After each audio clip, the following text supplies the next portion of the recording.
bëri Rama ju me njerë e deklaruat të reqen tuaj dhe dhatë dhe arsyet. Ju keni qenë ndër ata njerëz, zoti Petro Koçi, që keni deklaruar ose keni sugjeruar që të gjitha ata personat cilët kanë probleme me drejtësinë të mos jenë në listat e partisë në këto zgjedhje. Lista e Fierit, për shembull, mund të ketë brenda një nga emrat i cili ka probleme me drejtësinë. Është në hetim nga SPAK. Cenoklosi e kam fjalën, sepse është një emër që është artikuluar dhe në media dhe mund ta përmend edhe unë. Ju i qëndroni të njëjtit sugjerim që keni patur edhe tani? Unë e kam fjalën për çdo rast. Do të ishte në nderin e çdo lloj kandidati të mundshëm që nëse ka një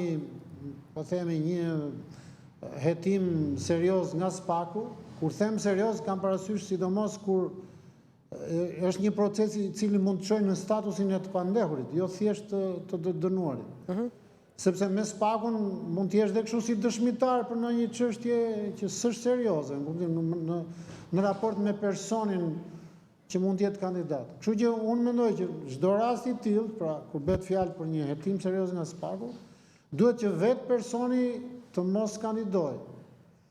Me idenë që partia në fundin nesër, nëse çështja përfundon në mënyrë, po themi, të mbarë dhe pa dëme për integritetin e çdo njeriu, sigurisht që ka hapësira të tjera për të integruar.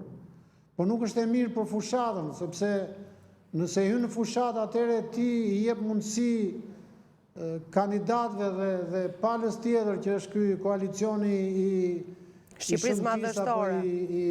Po themi I Shqipërisë madhështore. I shëmtisë madhështore, se nuk e di, një koalicion më të shëmtuar s'kam parë ndonjëherë.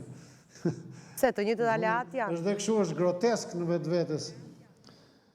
Është grotesk si koalicion, se aty janë mbledhur gjithë ata që kanë probleme me drejtësinë, që kanë probleme me integritetin politik ndër vite,